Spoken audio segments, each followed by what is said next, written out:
Welcome, my friends, to the Quay Radio Hour, your home for free and critical thinking, and I'm your host, Mike Williams. I was recently a guest on the Rearview Mirror Talk Show with host Shakira Gamble. Shakira and I cover a lot of ground as we discuss the mass media's mind control programs, the overt use of occultism by the elites to steer their agenda. We also discuss chemtrails, Common Core, and other topics, along with what humanity, especially the young people, need to do to break free from the lies and deception of the Matrix. It was a great discussion with Shakira, and I hope you enjoy the show as much as I did. Today, guys, gals, gents, young ladies, and friends, and all that jazz, I have the excellent and good fortune of interviewing a great gentleman who I deem to be well-versed and highly knowledgeable and incredibly discerning at articulating the unseen weapons against humanity. He is excellent at asking the right questions to debunk lies, and he knows how to rev those mental engines of free thinkers, both young and old. Hallelujah. So I introduce the acclaimed and highly respected Mike Williams.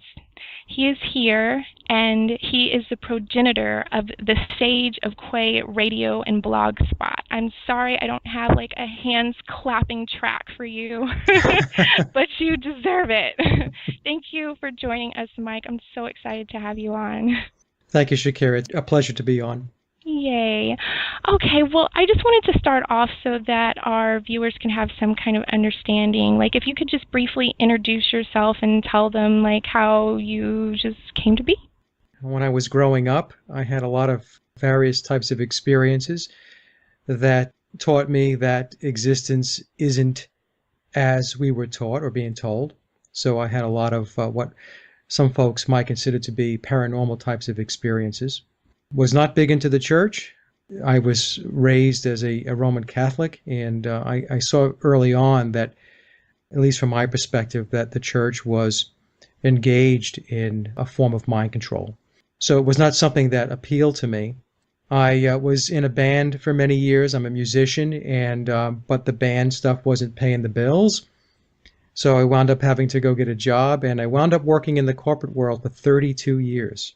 Many times I felt like a fish out of water, but on the other hand, I learned a lot because I was able to see and peer through that window, that corporate window, and I was able to see the inner workings, which has benefited me tremendously in my work post my career. And today I am a hypnotherapist, and I'm still a musician.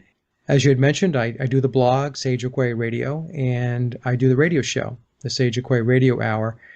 And the purpose of that show and the blog is to bring information to people, to bring knowledge and wisdom to folks, to see if I can get them to begin to critically think and free think. Because without critical thinking and without free thinking, we're going to stay stuck on the hamster wheel. Yes, that is so true. It's kind of interesting that you have kind of journeyed. I've done something very similar. In regards to, like, I wasn't necessarily raised in a religion per se, but I always considered myself just a Christian. So it wasn't until I started to actually read the book for myself that I noticed that any direction that I kind of went in, I went into Catholicism and different avenues and sectors, because there's like 44,000 different denominations. Right. You know, so it's like, yeah. And the interesting thing about it is that it seemed to me that every direction I went, they were not talking about what was in the quote-unquote textbook for the class. So it was like the teacher was talking this weird kind of speak talk that felt good, that I was addicted to it for a while, and not to the point where it didn't cause me to constantly be curious, because I know I can't get it from any one location. It's not, the truth isn't going to just be found because you're going to a building on Sunday, but in that regard, it's interesting to me that you had gone through this journey and then went through the corporate sector and then got into hypnotherapy. Like, how does that play when you realize you're being hypnotized and now you know how to how does that work? Well, the way it worked, it was I'm a very spiritual person, and the way I got into hypnosis is I was very much into researching near-death experiences, and I had ordered a book going back several years ago. The name of the book is Memories of the Afterlife. It's a book by Michael Newton. At the time, I didn't know who Michael Newton was, but long story short is the book was one of the most impressive books I've ever read. It connected all my dots, and it was about reincarnation and about past life regression under hypnosis. And so after reading that book, I decided that I need to have my own session and experience this past life stuff and also experience what we refer to as life between lives. It's our soul's existence in between incarnations. It's our soul's existence in the spirit world. And so I had these sessions, and after leaving, I just never looked back. I said, I have to do this work because this work is very important to the awakening. It's very important that I do this in order to help others to become aware of the fact that they are spiritual beings, very powerful spiritual beings. The system that is in place today, Shakira, as you know, tries to suppress that. It doesn't want humans to know and to understand who they truly are. No. And because if humans did realize and come to a mass awakening as to who they really are, they are souls with imagination and creativity and a connection to the Creator and to the divine realms, then the matrix, the system that is in place today, would collapse like a house of cards. Hmm. That's interesting because that's one of the TV shows that everybody likes to watch. Right.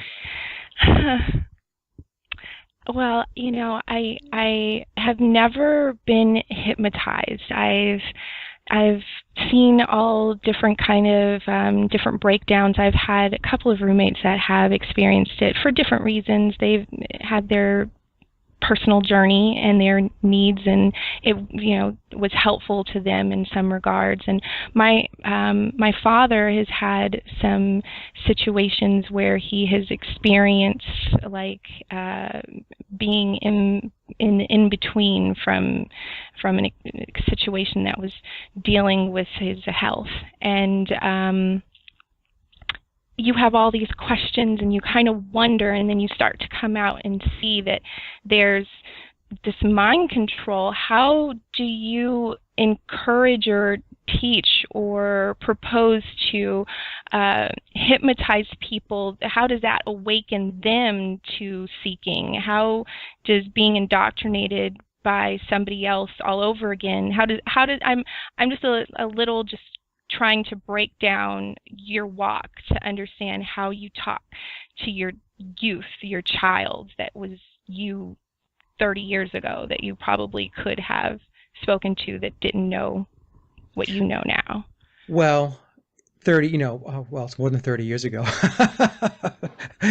when I was a kid, but because I'm a much older guy these days. But, going back to when I was a kid, I didn't know any better. I would have these experiences and I would go tell my parents, especially my mom, because she was more open to it. But, a lot of times I was told, well, it's just your imagination. It was a dream or something like that. So essentially it was played down, and I was told that the things that I was experiencing, as an example, apparitions, that... Can you explain what apparitions are? I'm sure there's people. Sure. An apparition is a ghost in layman's terms. It's when you actually see a translucent being, and they're there, and you can see them plain as day. I had that experience for months on end, and I would see these apparitions, these beings, several nights a week. And it was when I was going to sleep at night, and I was awake, and I saw them plain as day. That was the first, if you will, shot across the bow where I thought to myself, especially later on in life, I thought, well, to this day, I can still picture and recall what that was like when I saw them. I can still describe them to this day. Mm. So what was that about? Somebody's going to tell me that didn't exist or that I didn't see that? That's nonsense. I saw it, and it exists. So that was just one thing. And then, so what happens, Shakira, as you know, is that as we go through life, we live in a matrix, Mm. and which means that we live in a very controlled world. It's very controlled Mm-hmm. from the time you're born to the time you die. It's all controlled. And so when you're having these type of experiences, or you're asking a lot of very good questions as a kid, free thinking, critically thinking types of questions, and kids do ask very probing questions, but what happens with most children is they get shut down, not Yeah. intentionally. It's not like somebody's beating them down. But the parents don't know any better either. The teachers don't know any better because they were born and bred in the matrix also. So they are indoctrinated and propagandized. So they just, the answers that the child gets are these stock answers. And if you get told enough times that you have an active imagination and you're not seeing these things, eventually what happens is the child just gives up and moves on with life. And unfortunately, you do that enough as a young child, you lose your connection to that level of expanded consciousness that we're all capable of. And by the way, that's the plan. That's the agenda, is to get us disconnected from our divine realms and our expanded consciousness. Oh, so sure. Like, that is also in regards to how I wanted to reference Matthew 18, and saying that you have to be like the little children, and realizing that expanded consciousness is easily tapped into when you're younger because you are less tainted. You have had less, indoctrinations to have walls to being able to. There are other dimensions. Like, we don't go to sleep and have dreams and have all these things that we can't really attest to science to putting together for us. And of course, it just boils down to everybody's individual experiences. And it's hard to tell somebody your experience in your dream. You're like, oh my God, I had this dream last night. And you start telling it to them, and they can't really relate to it because it's this ethereal kind of shadow type, untangible situation that makes it difficult to kind of bleed understanding, so that we can start to have those dialogues, so that when children are born and they have some of these spiritual questions, and they might have interactions with different dimensions, and it sounds psycho, right? It sounds crazy because they've already taught us from young that it was, but they give you all kind of like, cartoons and Supermans and Santa Clauses. But at the end of the day, the things that are unseen tend to go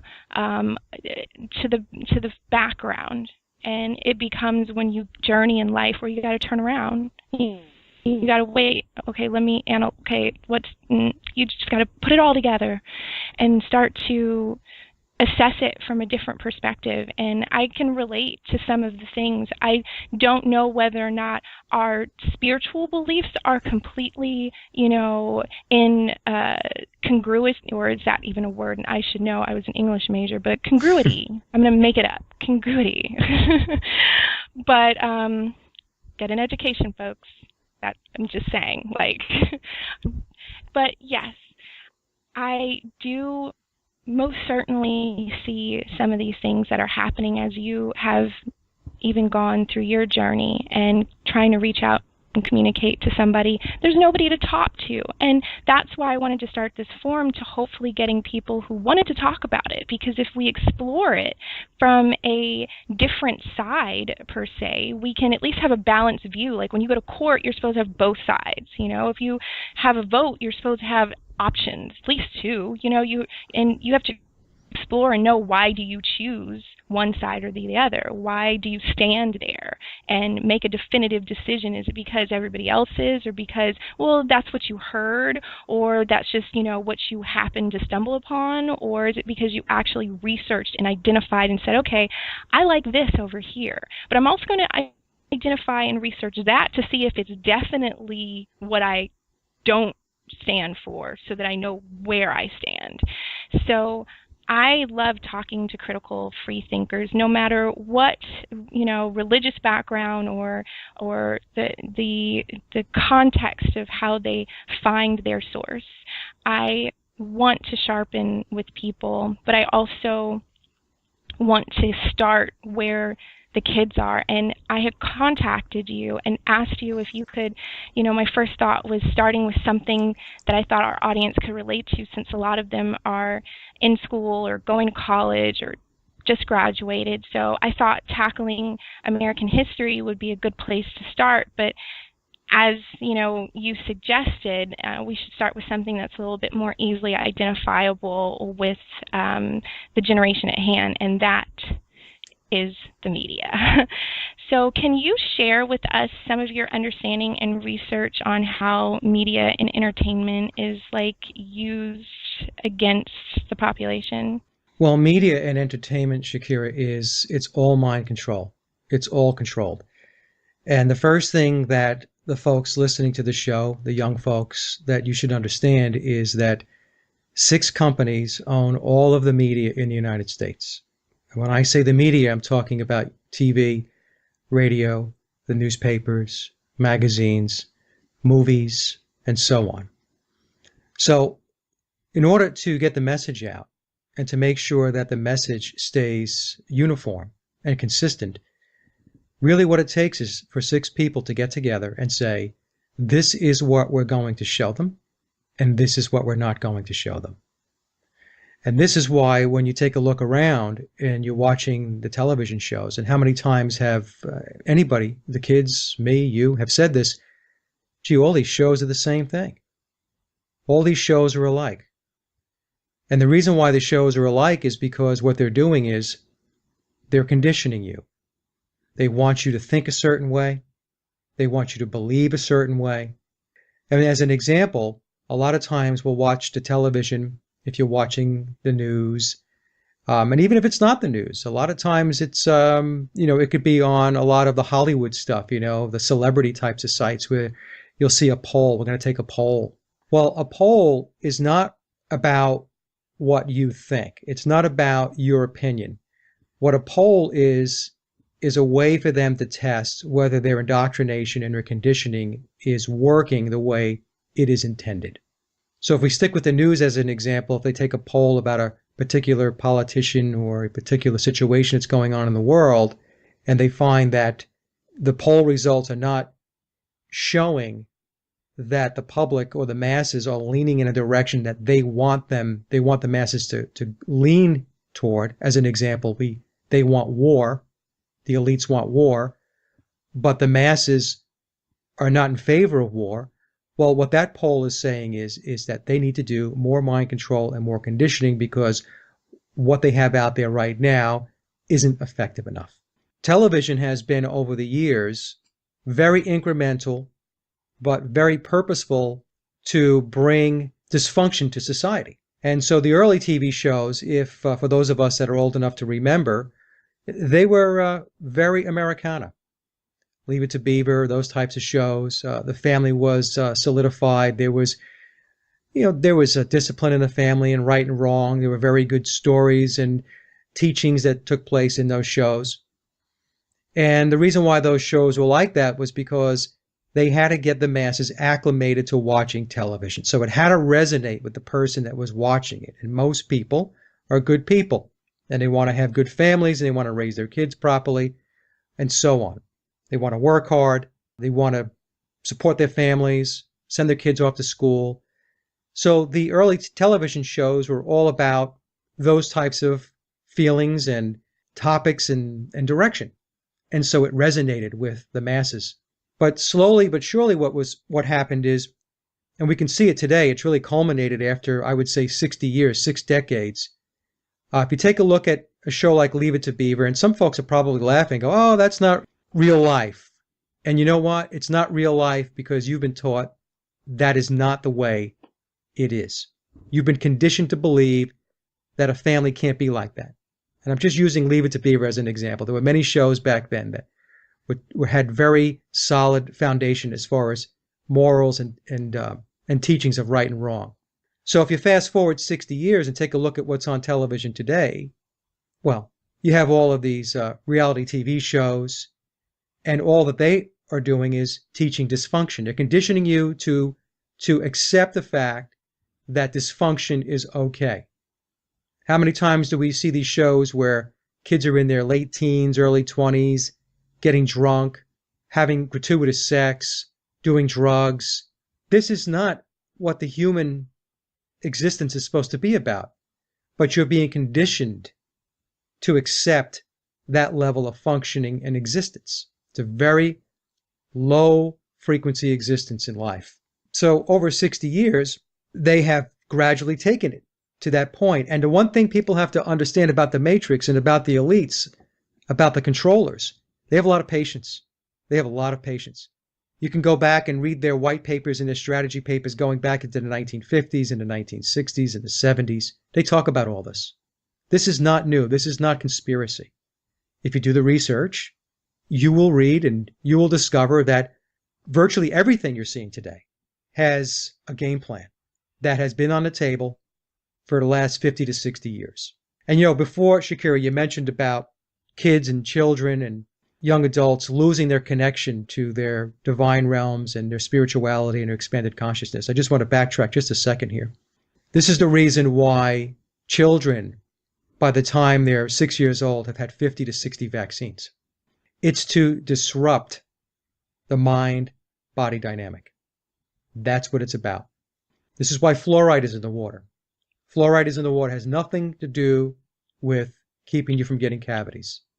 Fluoride is about dumbing you down by lowering IQ and also to calcify your pineal gland. Your pineal gland is your third eye. It's your connection into the divine realms, into your expanded consciousness. It's the GMOs. What they're doing is they're introducing poisons into the body. And what happens when you ingest a poison, when you ingest chemicals, your body doesn't know what to do with that stuff. Your body is not designed to take in that stuff. It's designed to take in natural, organic foods. That is what your body is programmed to do. And that is how it functions efficiently and effectively on foods that are real foods. So when you bring in stuff like aspartame and you bring in stuff like fluoride and all the other chemicals that they have in the processed and GMO foods, your body sits there and says, I don't know what to do with this stuff. And so your body exerts enormous levels of energy trying to figure out what goes where. And this results in people becoming ill.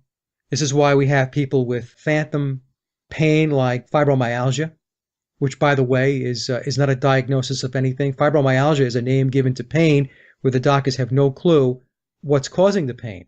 This is why people have all kinds of issues with stress, why they're anxious, why they have issues with their skin disorders. It's because of all of these foods and these vaccines and these flu shots and the fluoride, everything that's being brought into the body. It's done intentionally in order to break the mind-body dynamic down. That's why it's done. And the reason why I brought that up is because that is all wrapped around the overall mind control that is a perpetual motion machine that's in place 24/7 with the media. So if you're dumbed down because of fluoride and you're not feeling good, you feel very lethargic, you have no energy, you feel depressed. And these are all symptoms, by the way, of all of these processed foods and aspartame as an example. And then you're sitting in front of your television. The television emits alpha waves, and the alpha waves put you in a trance state. So when you're watching television, you're sitting there, you are in a hypnotic state. And as you're in that hypnotic state, what's happening is the television is giving you all kinds of imagery, and the unconscious mind loves imagery because imagination is the language of the unconscious mind. And so television creates an alpha state trance. And then the media imposes suggestions by utilizing the imagery and direct suggestions through loops. So as an example, and I think everybody can relate to this, if you're watching one of the cable news networks, CNN. I was just about to say that. Yeah, if you watch Fox News or MSNBC, they're all the same. You'll see the same video image played over and over and over again. It's a loop. with spoken words from the quote unquote reporter or the anchor, because they are anchoring the suggestions into your unconscious mind. And then you're going to see screen text, alert, terror, shooting. And this is all coordinated with the words and the images that you're seeing. And what it is, it's a massive, massive mind control program. So you have hypnotic words and imagery association. And this is how it works. And repetition is critical to imposing the conditioning. Critical. Because they know that a person, an individual, can break the programming by just stepping away from the catalyst. If they step away from the television and they shut the television off and they stop watching reality TV shows, they stop watching ball games, if they stop watching the news, what will happen is your mind will start to critically think again and start to free think again. Because what will happen is you're going to find alternative routes and alternative things to do which stimulate the mind. So God forbid, you might go do something creative. You might go write music, or you might go write poetry, or you might go paint. They don't want that. The other thing that you'll see, not to get too long-winded here, but I think it's important because I think it's important for the audience to understand this. When you're watching a television show, and we'll pick on the news again, you're going to see spinning logos and tickers on the screen. These spinning logos and tickers, they're there to induce eye fatigue and to put you in a trance loop. So while you're watching that spinning logo or watching the ticker at the bottom of the screen, many times they'll show like stock prices. Well, that's not there so you can get your stock price. That's there so that you will get eye fatigue and then be in a trance loop. It's like watching a flickering candle or a fire in a fireplace. How many times have you sat in front of a fireplace and you're watching the fire and you just trance out? And it's very relaxing. What's happened is you're in a trance loop by watching the fire. You are in a hypnotic state. Very calming, relaxing. Now, the thing with the fire in the fireplace that you're not getting is you're not getting the suggestions and you're not getting the loops, the imagery, but you're very relaxed. It's the same thing. And the other thing that's very important, just to take us a little further, because I think this will drive the point home as far as how programmed and how elaborate this system is, that nothing is by accident. Nothing. When you watch television, everything you see on television is there for a reason. It's there to condition you. It's to condition the kids to be disrespectful to parents. It's to condition kids to believe that there is really no right and wrong, that right is whatever you believe right to be. Truth is whatever you decide truth is. That, and truth is truth. Truth is binary. It's either on or it's off. If it's not on or off and you say, well, this is my truth, that's not a truth. That's your perspective. A perspective is not a truth.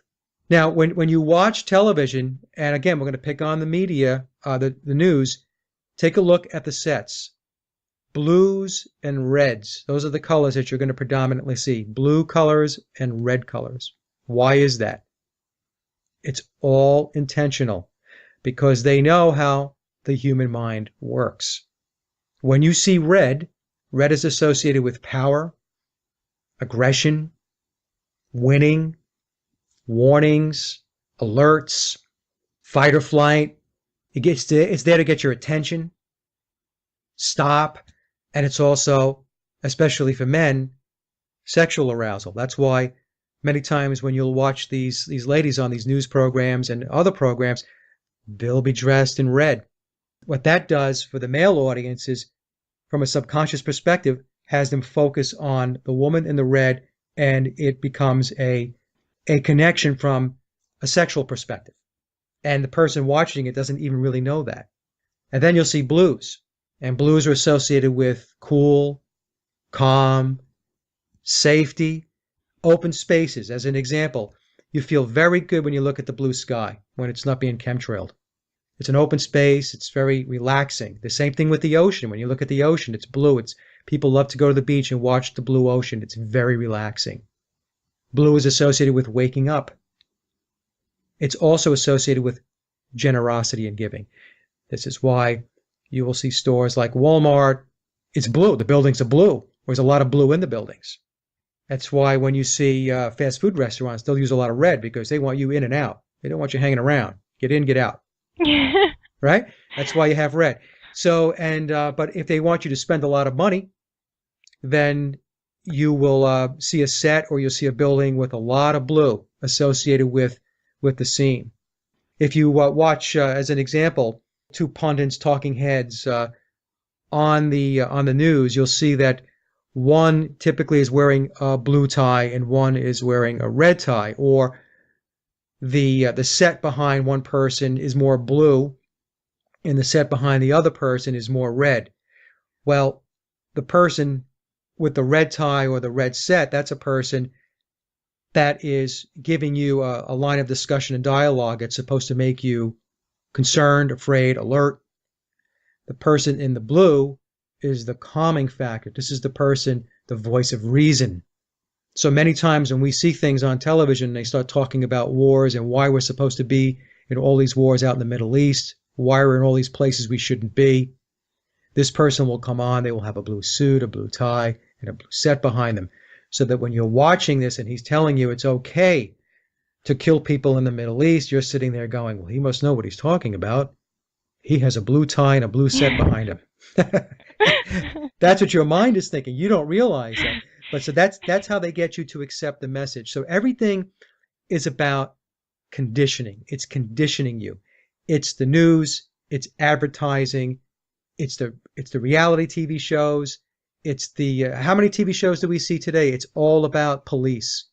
It's all about FEMA and the FBI and the DHS and the Department of Homeland Security, the CIA. All these shows are out there for one reason. It's to acclimate you and condition you to the police state, to the surveillance, that there's bad people out there and we are here to protect you. So you need to accept the fact that we are going to be a very large looming presence in your life in the years to come if they get their way. So anyway, I know that was a long-winded explanation, so I hope I answered some of your questions. I completely appreciate it. Thank you for even breaking down that concept, because again, this is one reason why I wanted to have you on, because you are able to articulate so much information and so succinctly, and where it was wordy for you, for me, I'm appreciating it. And I noticed where you were mentioning about like the tickers, and Yep. I was recently watching like MTV, and I noticed one year, I think it was last year, the MTV Awards, every single time they would present to you who was going to win or what the award was or when they were going to commercial or going from one scene to the next scene, they were using these mnemonic circles, which are kind of like a way Yes. to put somebody in a trance. And it's like, it looks trendy and it looks, digital, and it looks so just advanced and technological. So it's like, okay, cool, it's right on, it's MTV, it's edgy. So you're not paying attention that they can put it right in your face. They're like, you know what, you're so asleep, we can show you we're putting you to sleep. That's how gangster we are. It's to keep you there. It's to keep you focused on what's going on, because on those shows, Shakira, those MTV awards, those music awards, there's a lot of ritual that's going on. And the way black magic works is that they need as many people focused and concentrating on what it is that they're doing, because they believe, and this is not something I'm making up, this is how black magicians, this is how they practice. That focus, that intention of having as many people as they possibly can watching, it gives their magic power. This is why they do these same rituals during the halftime shows at the Super Bowl. It's all ritual, and it's all dark ritual, all of it. It's like the Olympics. I think it was the Olympics out in London. That was about as black and dark and ritualistic as you could possibly get. And so it's these people that are controlling the world, or they're doing their best to keep control of the world. They are into the dark stuff, very, very dark stuff. This is why you see, we're reading today, and you see it's just exploding out in the UK, all of the pedophilia rings, which are just bursting out with British politicians and VIP people going up through the Queen involved in this type of behavior. Jimmy Savile, as an example, is a perfect example. He's dead now, but he was a serial pedophile.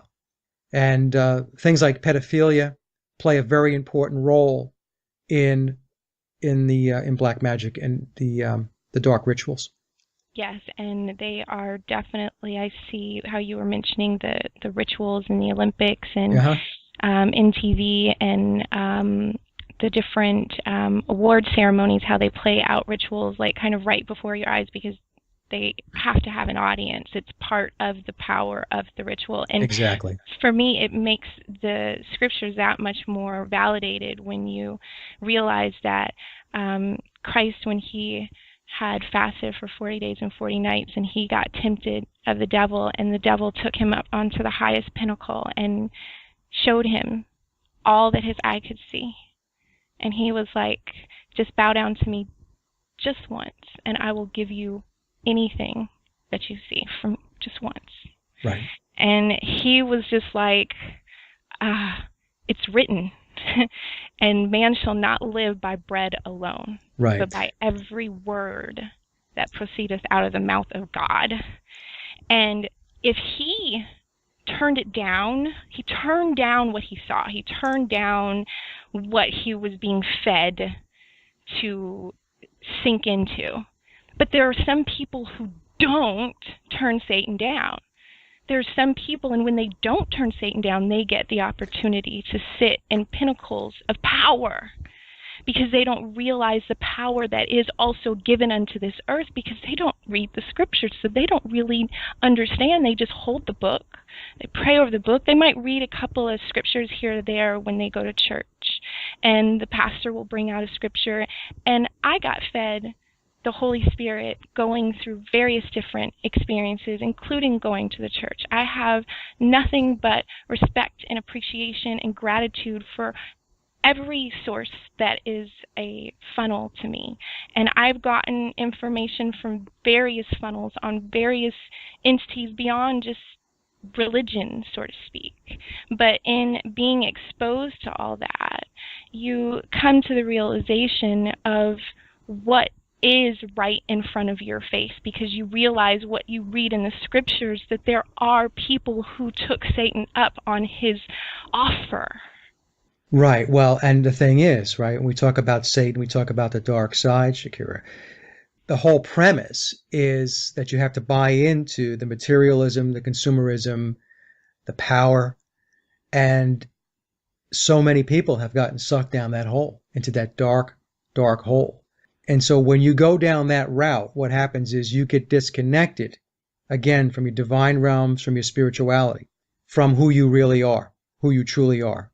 You are not here to be materialistic. You're not here to be a consumer. You're not here to be a robot. You are a sovereign, divine soul. And so what happens is when we talk about Satan or we talk about Lucifer, or we talk about the dark side, however anybody wants to categorize that or that entity, they do everything they can to strip the spirituality and the divine aspects out of the human being. And they lure you in with all of the deception and the lies and the deceit. And this is why today, what do we have? Our system today consists of consumerism. You're a consumer. People value and gauge success based upon how much they consume. My TV's bigger than yours. I'm a better person than you. I'm more important than you are. I drive a better car. I belong to a golf club. I belong to a wine drinking club. I can take better vacations than you. That therefore makes me a more important person and more of a human being. Now, how much more upside down could we possibly get than that? And we have laws going in place today where you can't feed homeless people, right? We have people starving all around the world, living in abject poverty, war-torn. What goes to these people? What aid goes to these people? What help goes to these people? Zero. So we have a big disconnect. We have a gigantic disconnect, and humanity, as far as I'm concerned, at this point in time, is in a crisis.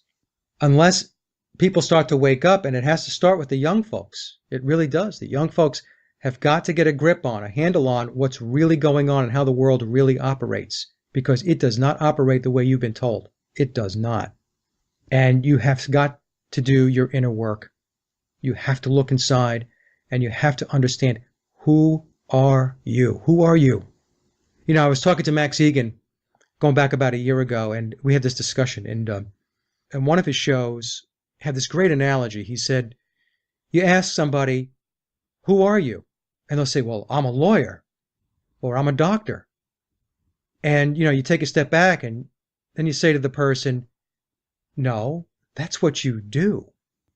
I asked the question, who are you as a human being? And again, this is the disconnect. People are equating the system of consumerism, the system of commerce, because it's all about commerce. We do not live in a constitutional state. We are not governed by the Constitution. All of our laws are governed by admiralty law, maritime law, the law of the sea. And I would highly recommend listening to a multitude of lectures that Jordan Maxwell has done on that topic. I So, think I actually have, I feel like that name sounds very familiar, but I can't be certain. But the whole aspect of having to look at all these things that you're bringing out now as like a whole, with, you know, the rituals and the yeah, news. And speaking of the current day news, like with all of this preempting, where do you feel the hypnosis, what do you think is set in place that their agenda is? Because if our systems, like the current daily news segment, and that's what we think is what's going on in the world, then how do we reconcile what has happened that they expose to us? Like, how do you break from that? Because a lot of people who are indoctrinating, how do they stop and say, you know what, I'm not being conditioned by these blues. I'm fine. Like blues, I like blue. Blue's my favorite color. Like well, many there's people. nothing wrong with blue, Shakira. It's the way they use the color blue. It's like with a lot of their rituals, there's a lot of symbols that they use.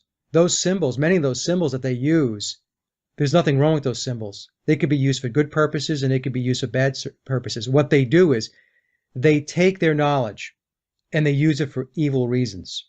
That's what they do. So there's nothing wrong with the color blue. There's nothing wrong with the color red.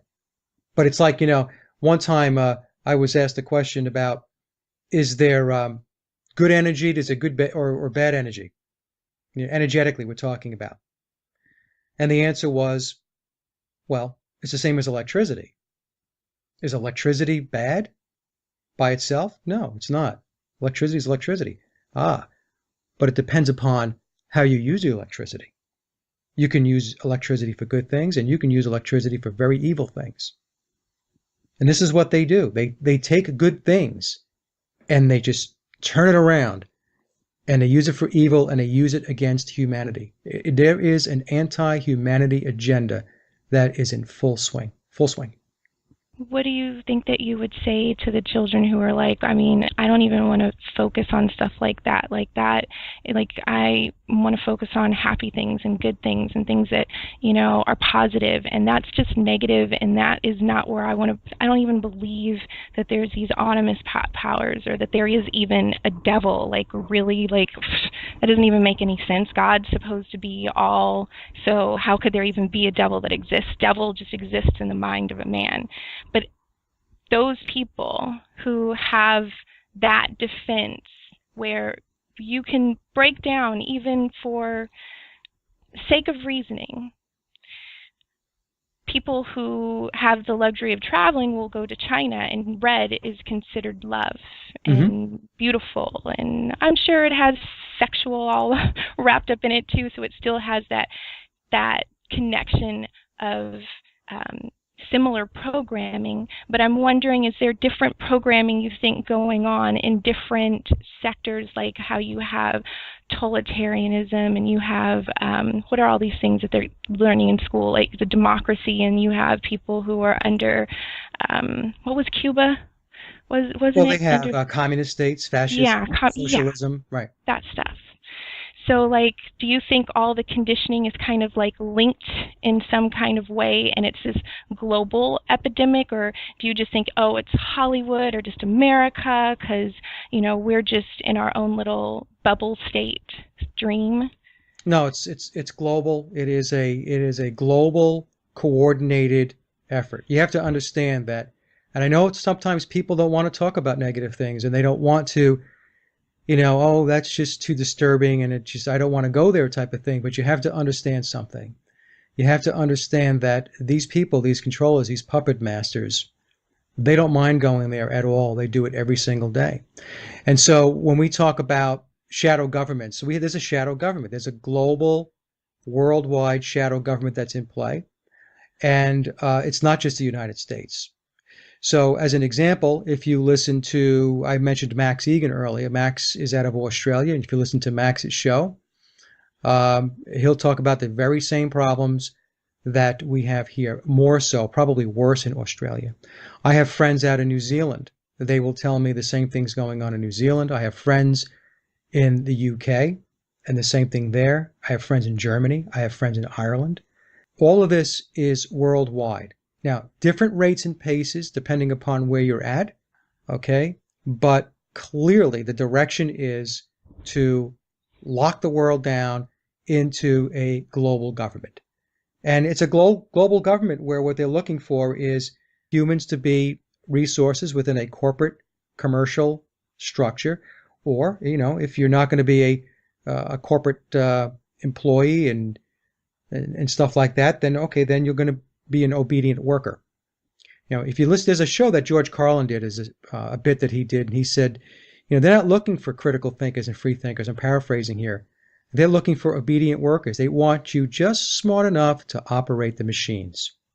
So your question to me about what the young people need to do is to listen to shows like this. What's going to break this open, and the way we're going to be able to break free from this, is for the young folks to turn off the television set. Turn it off. Turn it off. No, I still have to watch my reality shows. Oh, it's the worst. So, and if you listen to alternative media, and read books, alternative research. There's a lot of very, very good researchers out there. I have a lady on my show, Deanna Spingola. She's unbelievable, unbelievable.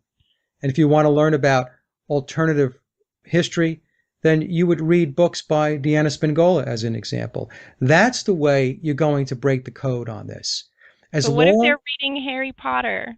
Well, Harry Potter, it's fine. I guess I'm not saying that you shouldn't well, enjoy a ball Harry game Potter, I don't know about him being fine. Like, he is definitely showing you breaking that veil. Yeah, my point being is, look, there are things out there you're not going to be able to avoid all this stuff. But what I'm talking about is their bread and butter. When I talk about them, I'm talking about the controllers, the elites. Their bread and butter mechanisms in which to condition and to mind control. And that is the media. It's the media. Like, as an example, people love ball games and going to ball games and everything else. And people go to ball games and they paint their face the color of their team and they go get drunk and all that stuff. But, that goes back to the days of Rome. Bread and circuses. It's a distraction. All of this stuff is out there to distract you. It's to keep you from paying attention to what's really going on in the world.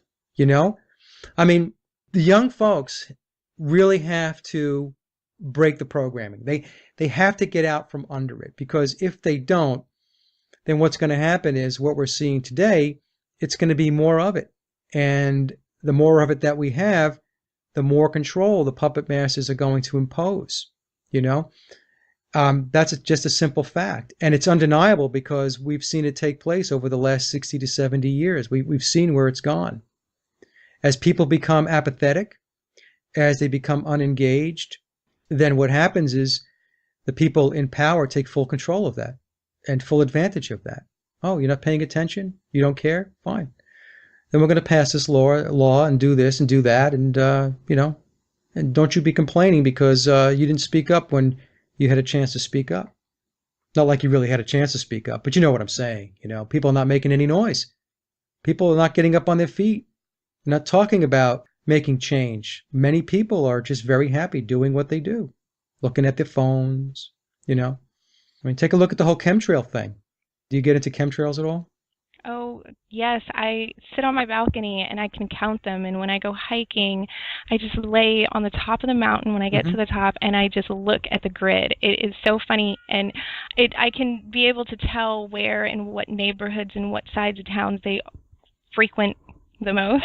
Yeah, yeah. But we're also by the ocean, so there is that kind of ocean air. But the reason why Los Angeles has so much smog to begin with is because they like to start here because we're filtering it out to the world. So. Well, the young people need to understand chemtrails, the aerosol spraying, Shakira. See, they don't worry about people like myself and probably even folks that are your age. The reason for that is because, first of all, I know what the sky used to look like, and I know that, what we're seeing today is not the way the sky is supposed to look. I know it's not contrails. I know they're spraying. But what they're doing is we talk about the media.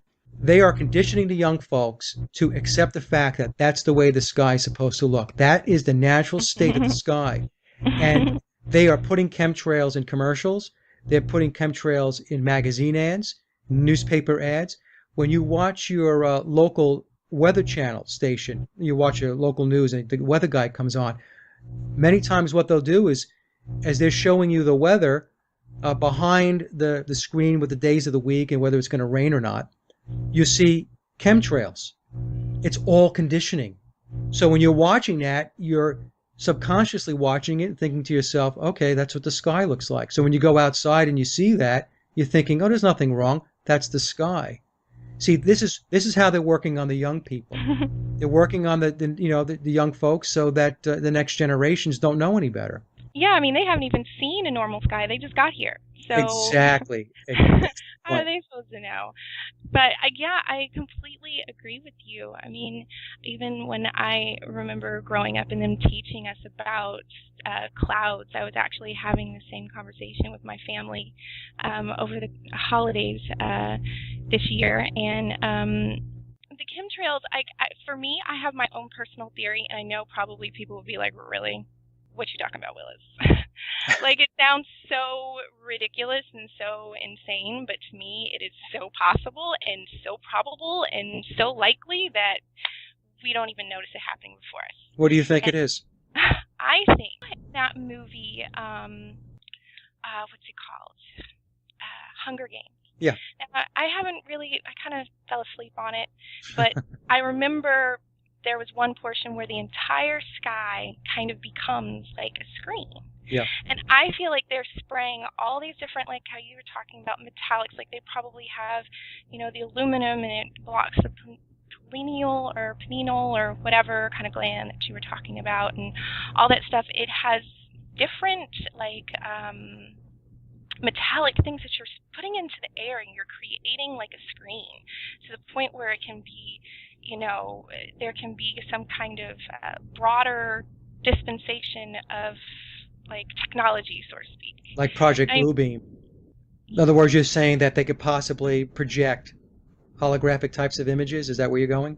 Yeah, like, I Yeah. mean, I would, in some regards, I think they'd sell it to the population of, yeah, well, you can have airspace now. You can put your logo here and you can have your business consume there because every single time we drive by, we see your logo in the air. And then we'll be like, yeah, okay, we're going to accept it. We'll, fund this because technology, as wonderful as it is, I mean, I appreciate technology. I am a little untechnologically savvy and advanced, Hmm.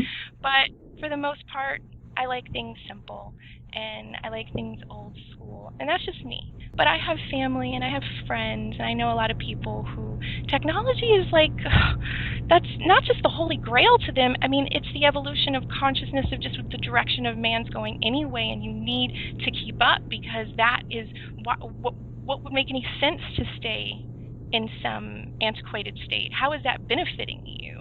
And how do you even turn around and say, okay, well, you know what? I'm turning off my reality shows and I'm not watching my sports. Like, to actually choose to do that seems so extreme that it makes people feel like, well, I don't need to seek into knowing that if it's going to happen anyway. If it's that big, if it's that global, if it's that dark, if it's that all kind of psychoness that they're spending all this money and putting it into every sector of industry to fund that very mission that all boils down to some like spiritual principle, then like at the end of the day, it's going to happen. So I'm just going to live my life and, do what, my heart tells me to do or whatever, because this is what I believe, this is my truth. How do you talk and try to at least encourage them to seek? Because it's hard enough to break that barrier to convince them, because they shouldn't believe anything that anybody says, let alone you or me. Like, they have to have that desire to want to seek that information for themselves. Like, seek and you shall find, but if you're not going to seek, you're not going to find anything. It's Right. kind of like if you lose your keys.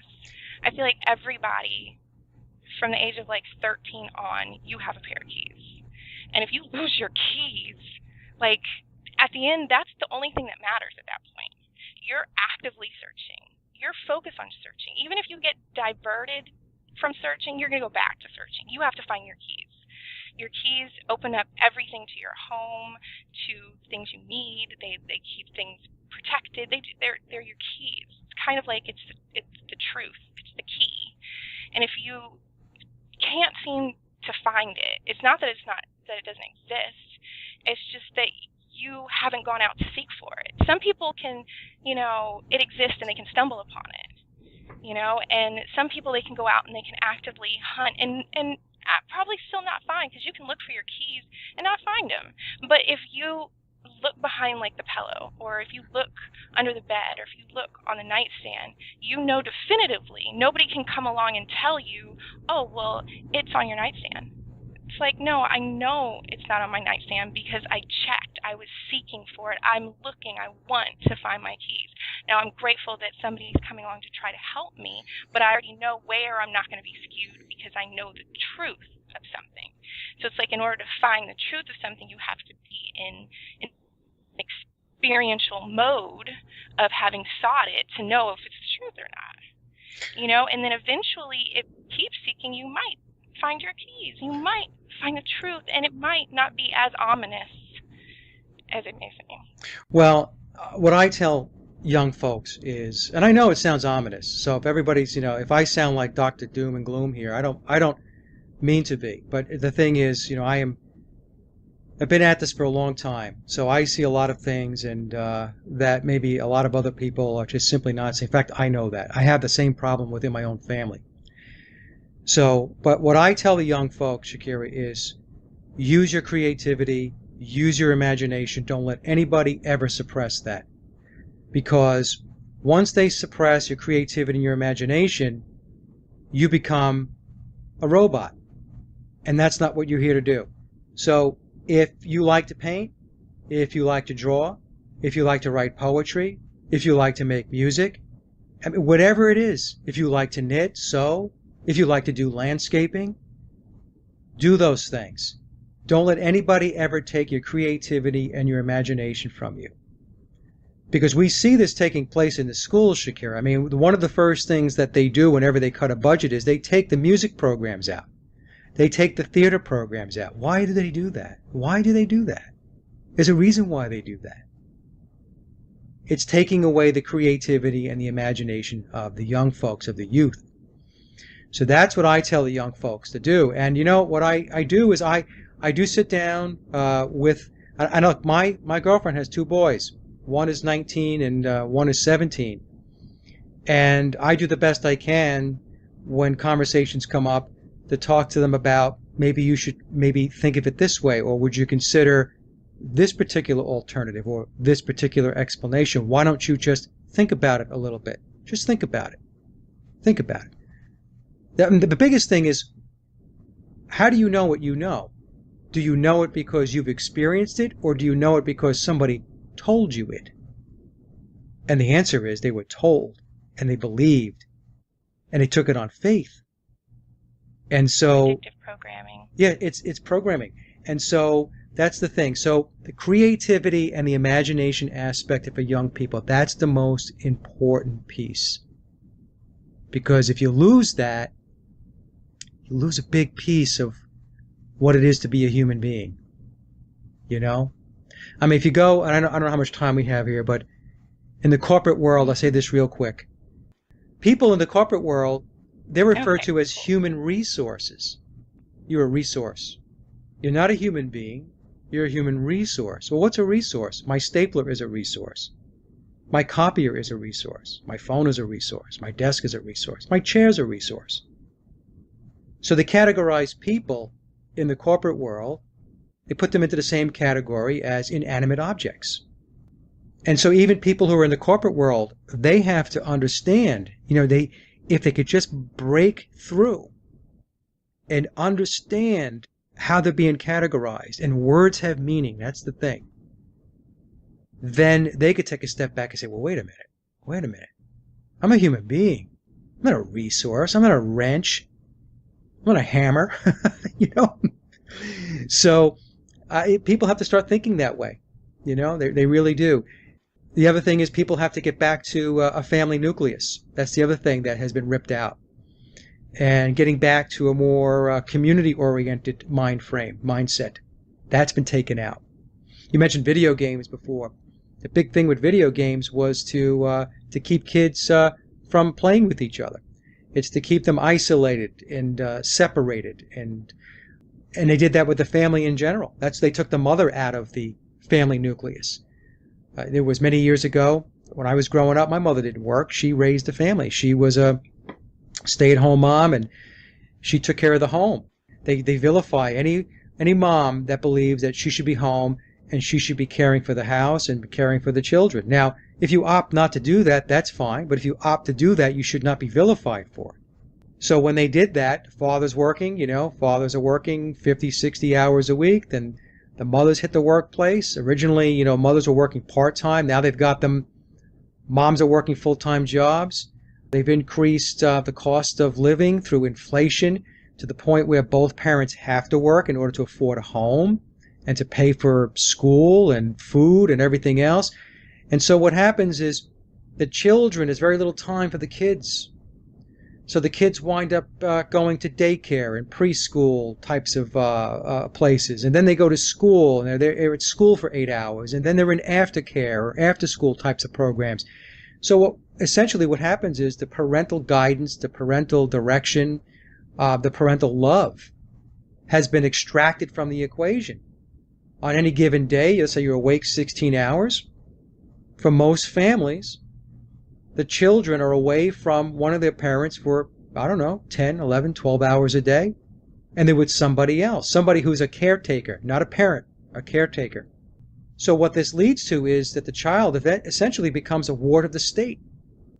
And this is what goes on. And of course, I know you know this, the schools are not teaching, they're not educating people, the kids. They're not teaching the kids life skills. They're teaching them how to be good little obedient robots and workers. Because if they were really teaching and educating, filling the kids' heads with knowledge and wisdom, they would talk about how to grow your own food. They would talk about alternative medicine and nutrition. They would teach you how to build a home, how to fix a car. They would teach you about electricity, carpentry, plumbing. They would teach you about expanded consciousness and spirituality. They would teach you all this stuff. None of that stuff is taught. None of it. Because those are life skills. Those are skills that you can take into your life and you could be successful. You could build a home. You can grow your food. You can do all these things. You can fix your car. But none of those things are taught. None of those things. So the system is a system that's in place to keep the children away from their creativity and their imagination. It's to keep them thinking that they have authority figures over them constantly, 24/7, telling them what to do, what to wear, what to eat, where to be, what job you should take. And the kids have got to understand that this is what's going on. But I think the first step, again, is to understand your creativity and your imagination are key. Don't lose that. Yes, Is there any other definitely. happy things you'd like me to talk about? No, honestly, I mean, if anybody's going to stick around and listen to me, you're going to have to talk about this kind of stuff. I mean, at the end of the day, it's only dark when you realize that it exists.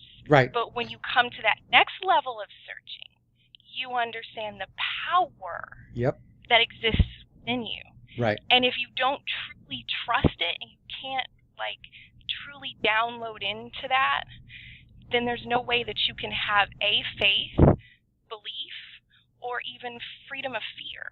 Right. You can't, there's nothing to fear, but there's everything to gain from gaining knowledge, because you will suffer in your ignorance. Right. It's just inevitable. You're taught to be fearful. And you're right. Once you break through and you press through and walk through that fear, there's nothing to be afraid of. There's nothing. It's almost, the whole thing is like, to me, it's this huge broken down, like you mentioned, the Leave It to Beavers, and they kind of teach you this Pollyanna lifestyle, and then as time goes on, you see it getting more dark with them doing rituals at the Super Bowl halftime and stuff. Right. But when you look at the grand scheme of everything, you can truly start to realize that, wait a second, okay, I was told that this was like a beautiful, wonderful love story with life. If you just kind of believe, anything can happen, and everything's wonderful, and people are good, and everything's okay, and nothing to worry about. This is a romance movie that I'm in love with, the American dream. And then you kind of morph and you start to see, okay, this is more like a drama, because things start happening in your life. Like you start realizing, okay, I have bills and I have this, or okay, maybe bills is not the right topic to bring up, but maybe I'm getting bullied, or whatever it is that you deal with, especially as kids or whatever. You start to kind of misappropriate your focus and not really realize that, since how you said that everything is getting set up, you can look at it as it kind of trails all the spans of genres that you get in movies, from the romance to the the drama, to it being a little bit of a throwback kind of how would you say, like a documentary, because you're living your life and you don't walk it with like a soundtrack. I mean, you might have iPods in your ears everywhere you go, but for the most part, you only kind of live life according to your daily experiences. And when you don't see outside of your bubble, you don't realize that what's actually happening is that it's a horror movie. And you're like, oh my God, this is crazy. Like, no, this isn't happening, and it will freak you out. But then when you come to realize that it all turns its head, when you find that power and you find that understanding, you find that resolve, like it's impenetrable. It's you're on that rock. You are solidified, and you can definitely know that it's a comedy. And then it becomes the greatest story that was ever told, and it's all in the Bible that nobody will read. No. Because nothing hasn't happened that hasn't already existed in the book, where people are like, oh, that was in the Bible, girl, that was in the Bible. And it's like, of course this is in the Bible. Everything's in the Bible. It's all cyclical. It keeps happening until we learn from how we went through the process of demise. We're not going to understand how to get out of Alice's rabbit hole. Like, right. That is the key. And that's another thing that, oh my goodness, like every child of every generation is programmed with that specific movie. And that goes into so many different directions that I probably don't necessarily have time to go into. But I did, before you go, I wanted to kind of just touch on a little bit, just because how I mentioned to you before, I wanted to talk in historical terms first and then move to media, but you were kind of, Well, I know, like I mentioned before, kids, they're probably taking a lot of different classes. Like, I remember my American history class with Mr. Lewinsky. I loved him so dearly, and nobody liked him. He was this big, really overweight, unkept, he was a very sad soul of a person, but he was very smart. And nobody cared about him because he kind of smelled, and he was just that history teacher. And I just remember some of the things that I'm learning in school. And then, of course, you have your other experiences where you get exposed to things, and you are a child. And, of course, back when I was a kid, we still talked to each other. We still went outside and played.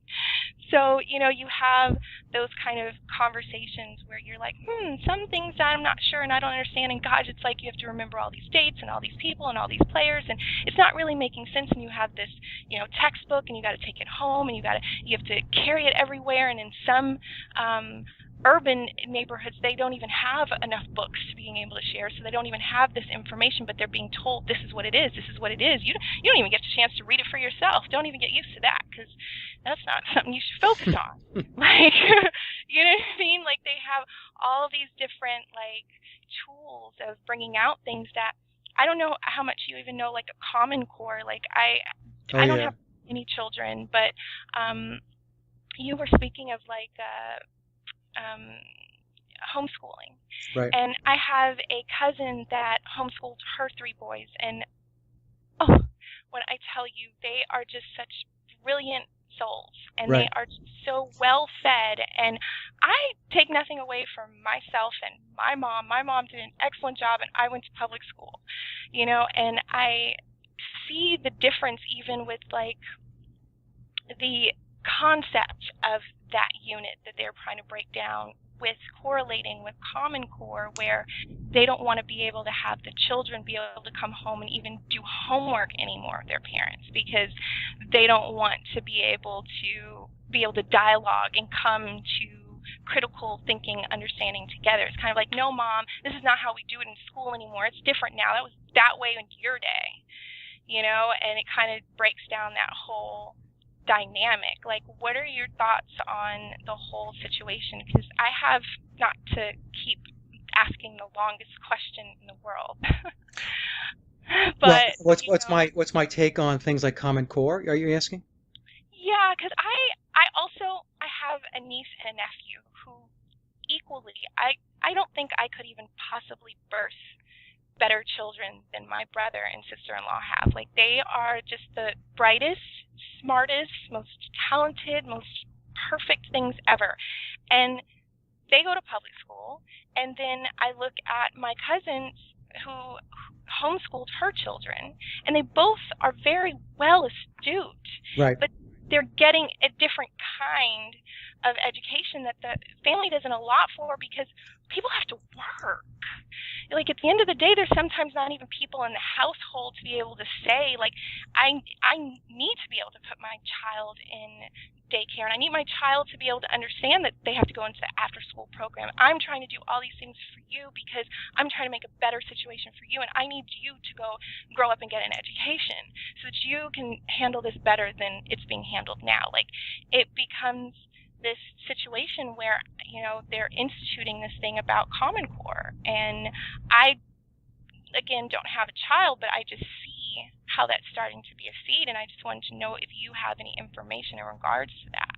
Yeah, I'm familiar with Common Core. In fact, I've put many articles up on the blog about Common Core. And let me just say this, I'm going to be doing a show probably next month with 2 folks who are homeschoolers, parents that teach their kids. And I'll talk about Common Core. And Common Core, at its core, is Soviet-style education program where, and that's really where it has its roots. And it comes down to a curriculum which really dumbs down the students and, like you mentioned, doesn't want them to critically think and free think. I don't know if anybody's, if you're listening, you can basically Google this or take a look on YouTube, but take a look at some of the videos they have on Common Core math, how to solve a very basic, fundamental math problem.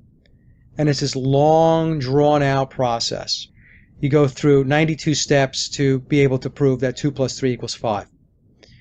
And the reason why that's like that it's intentionally convoluted, intentionally done that way in order to confuse the child, to make it difficult, unnecessarily difficult for the child to think through because it doesn't make sense. It's not logical. The human mind wants to do things logically. It wants to do things efficiently and effectively. So it takes a look at a math problem and says, oh, okay, so 2 plus 3 is 5. This is how I do it. Boom. That's it. But then you have Common Core introducing a curriculum and a process that says, no, you can't do it that way. The new way of doing it is this way. And this has caused a lot of frustration, a lot of stress, a lot of anxiousness amongst elementary school children. And I know this because I have friends of mine that their kids are in school, and one of the people that's going to be on my show, Jen, she's a mom that homeschools, and she told me that her children were struggling big time in the schools with this Common Core curriculum.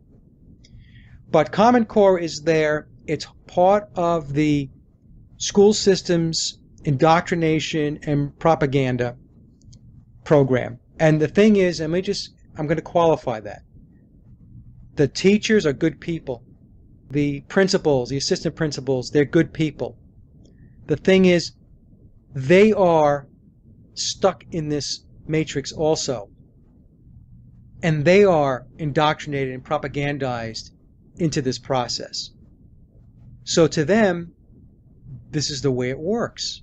I guess we're going to use Common Core because this is the new way of doing things. This is improved, new and improved. So this is what we're going to teach, type of thing. So what's happening is, they're not taking a step back and saying, well, wait a minute. This is ridiculous. This is not helping the kids. This is frustrating the kids.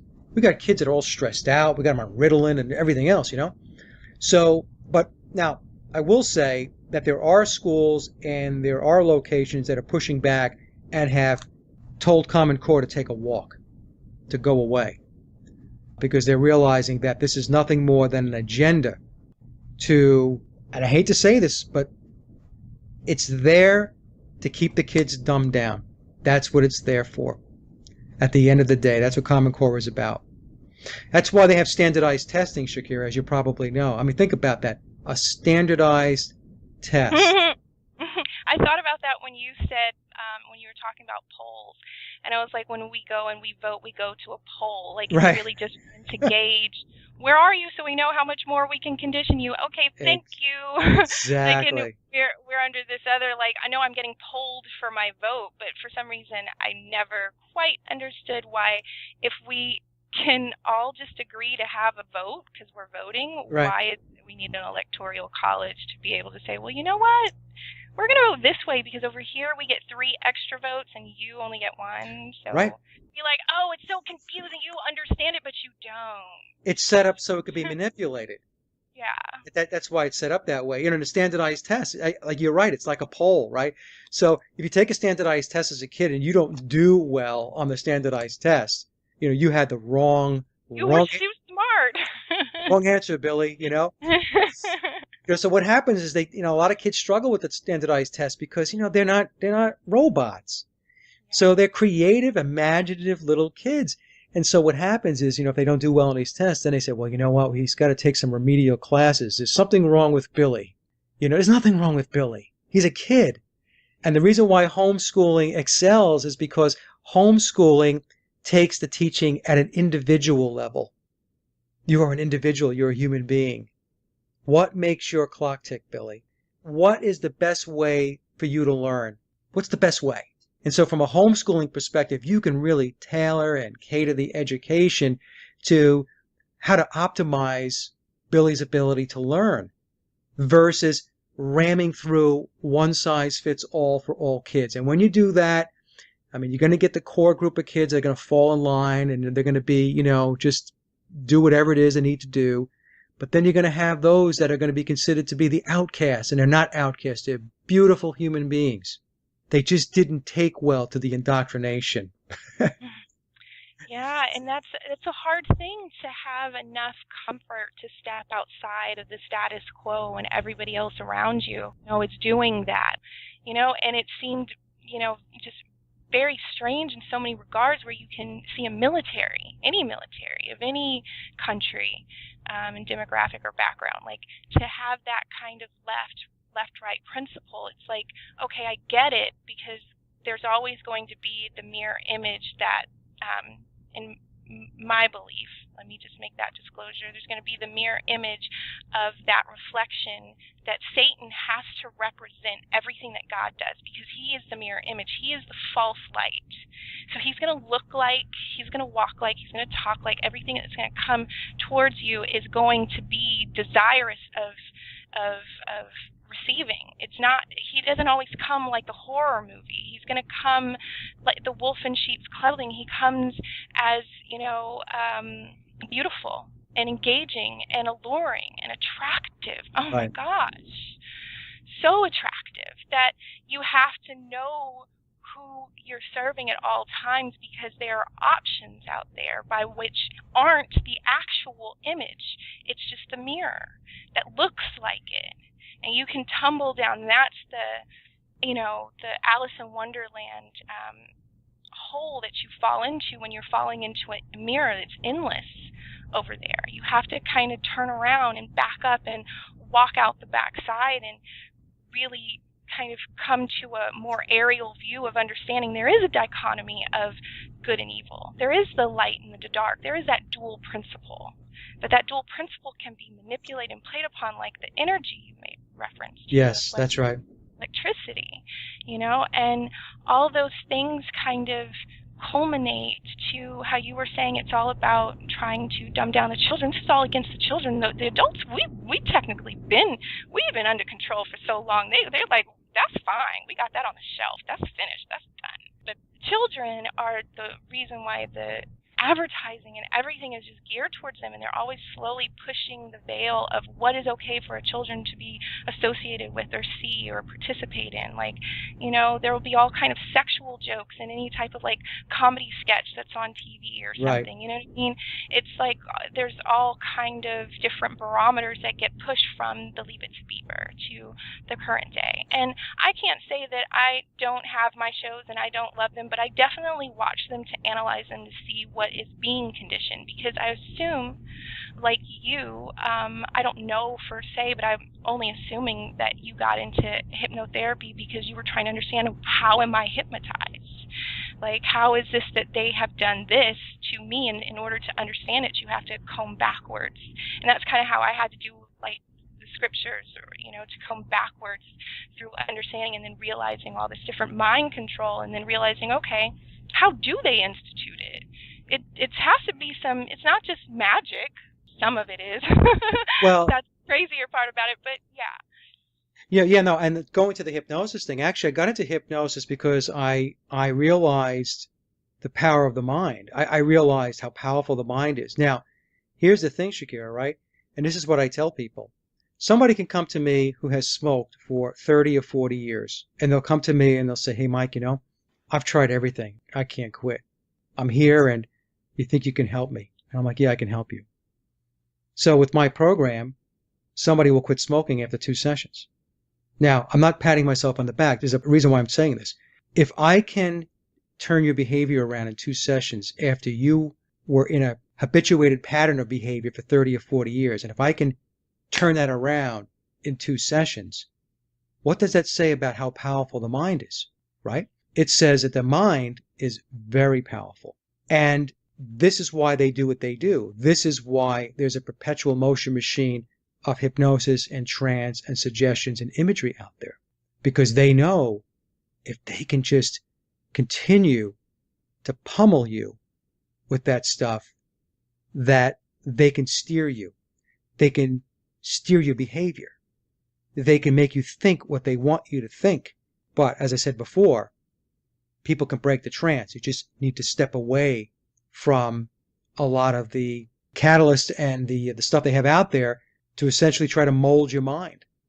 Well, I have a question. I mean, I'm curious to understand and know, like, if you are aware of this mass epidemic of hypnotizing and how the mind has the ability to just be easily suggested upon, how do you get somebody to want to go under hypnosis, to be under the suggestion and power of somebody else? When you're under hypnosis, you don't know what they could download into you.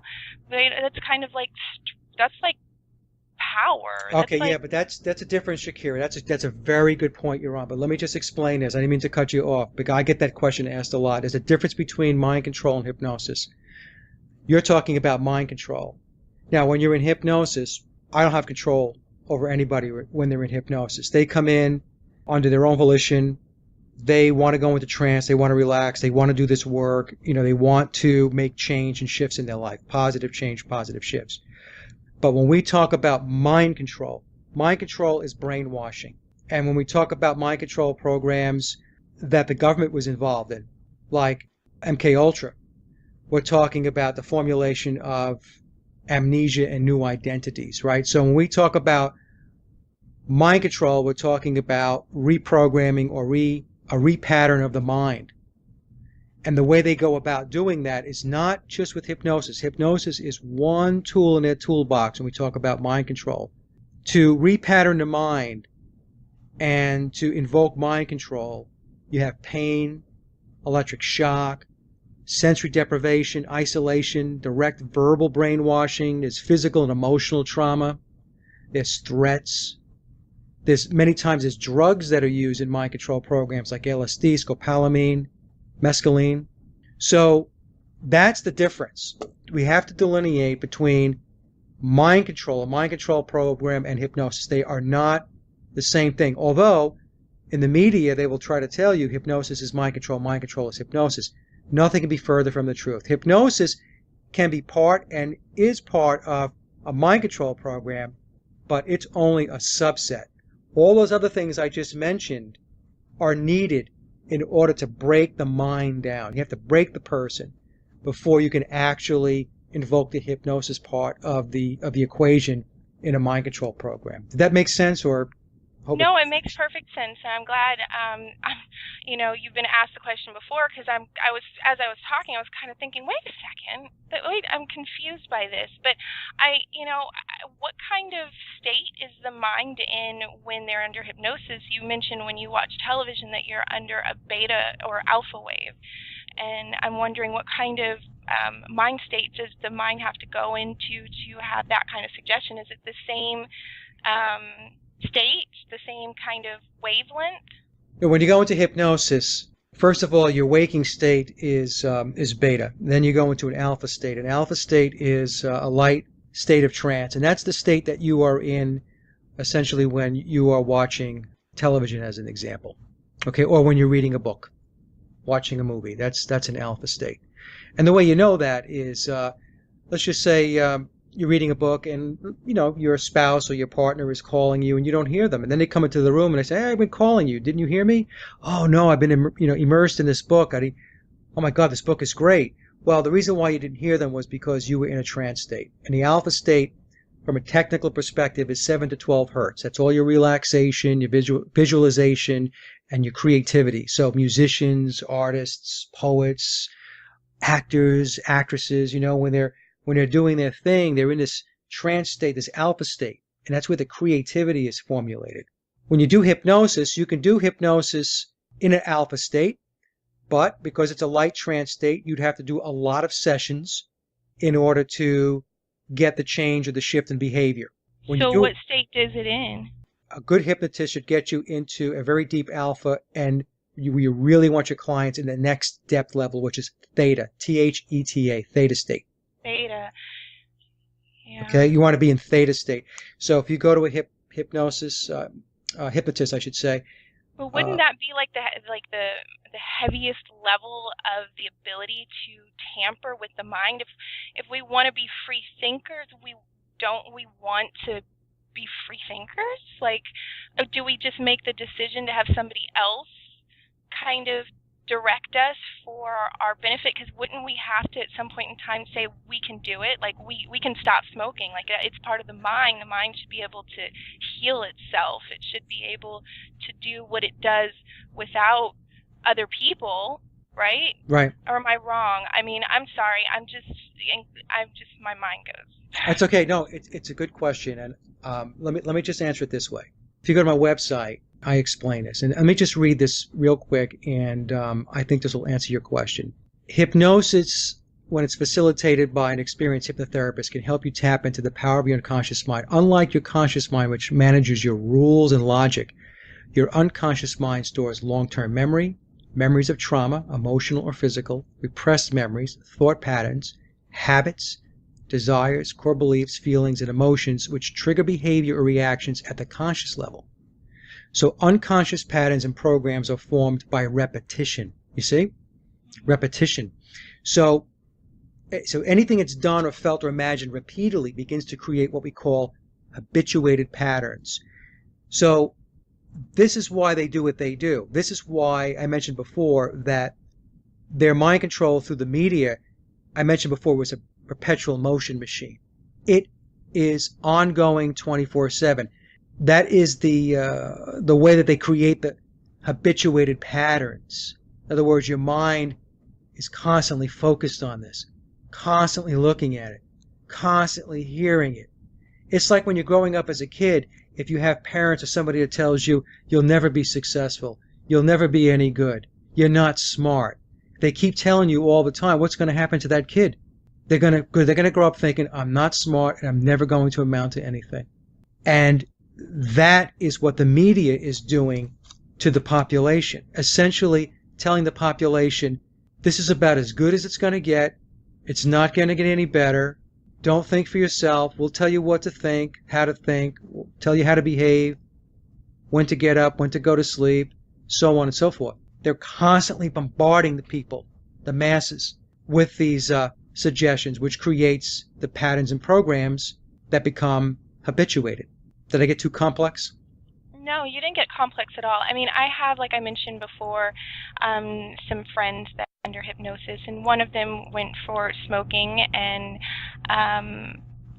yeah, it worked for her, and she's really happy with it, and she definitely is one of those people who tries different options for kind of seeking out. And I think that's what's good, is that people need to start somewhere. They need to seek and go and inquire and talk and share and sharpen. I mean, for me, I wouldn't personally go under hypnotherapy, but I would go on my knees.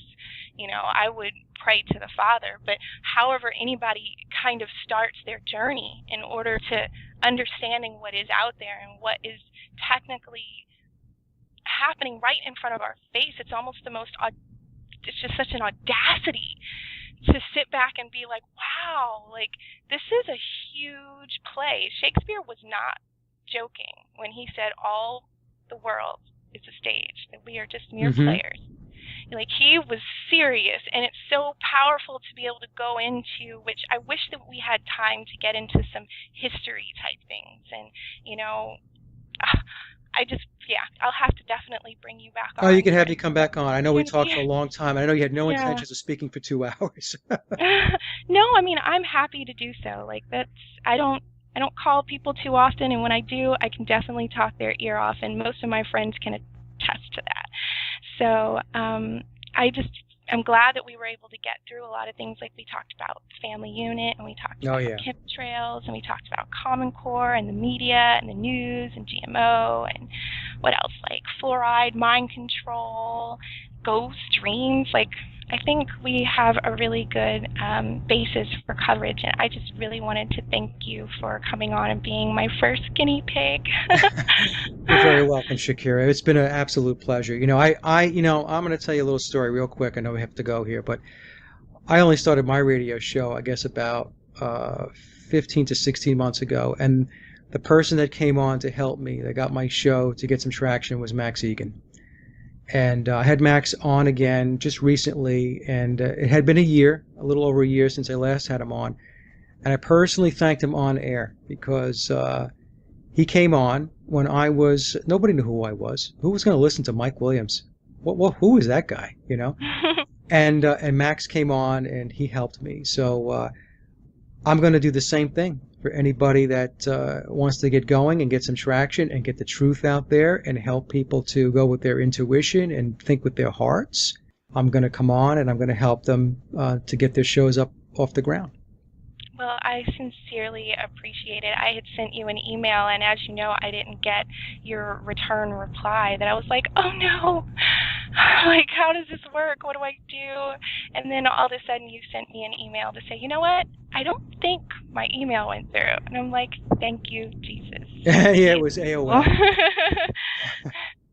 Well, thank you so much. Again, it has been an absolute pleasure, and I appreciate you taking 2 hours of your time to come and talk to, you know, the kids out there and people who are, you know, even the adults. I hope adults are listening, you know. I mean, at the end of the day, we all need to be like the children that Christ was speaking of, and we all technically are kind of like children inside. Like, I'm kind of old, at least in the standards of like this demographic that we're talking to. And I personally, just feel like there needs to be some baton that's passed down to start that dialogue, to encourage those things that may not seem, typical, or kind of get you like, oh, whatever, you're just focus on what's important. Just, go back to business as usual and put your head down and do what everybody else is doing. Like, that's too much. Right. And, sometimes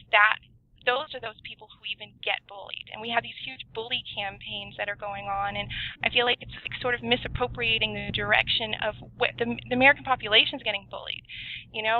There's so much stuff that's happening. I mean, the globe's getting bullied. But they push these agendas to kind of look like these campaigns that are sort of like,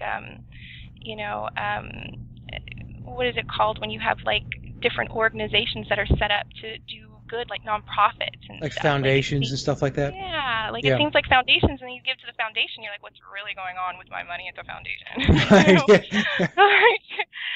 It's just it's unfortunate, but it's true, and it exists. And for those of us who are willing to, step out of our comfort zone and realize that there is a power, and like I said, you have to figure out where you seek that from. Again, I'm always going to reference and rep up the Lord Jesus, and I'm going to follow suit in regards to the King James Version Bible, not all the 50 million different Levin versions that they want to feed us. They don't even change Shakespeare's words for us to understand, but they change the Bible.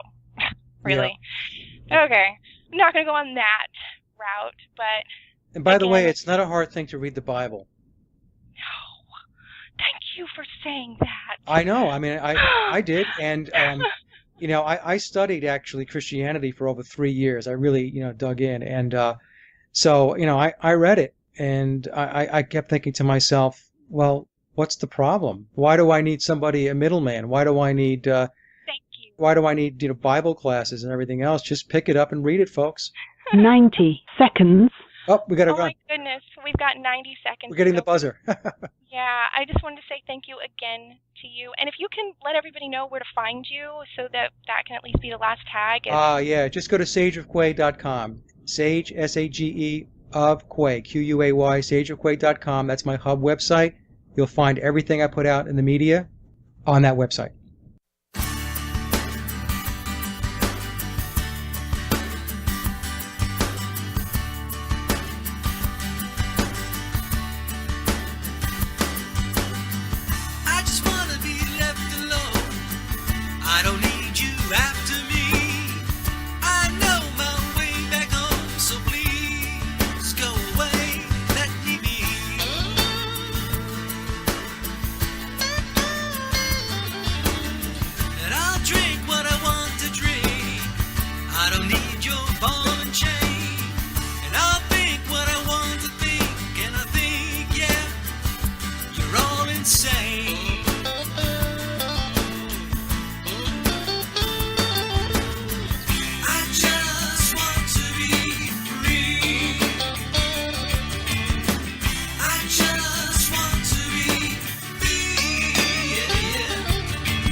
What's up with all your rules?